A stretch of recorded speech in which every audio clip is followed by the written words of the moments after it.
This is going to be controversial, but I don't care.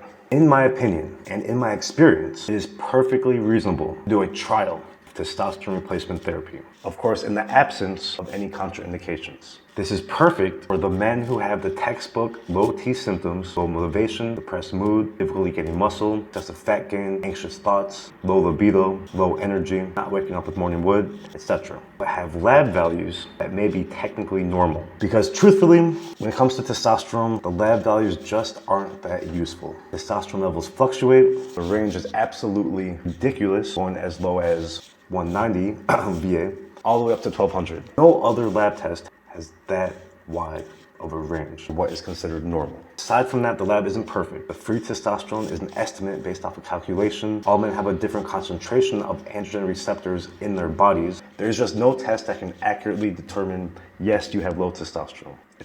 It just doesn't work like that. But unfortunately, most providers will use those cutoff lines and say, you're 30 with a 300, that's fine. You're 40 with a 190, no problem. That's why symptoms matter more.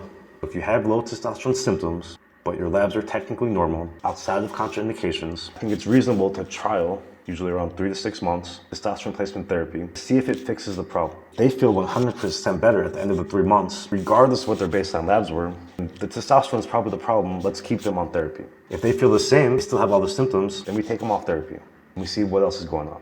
Is there risk involved in doing this approach? Yes. Will the potential benefit outweigh those risks in most men? More than likely, yes. It's a case-by-case decision.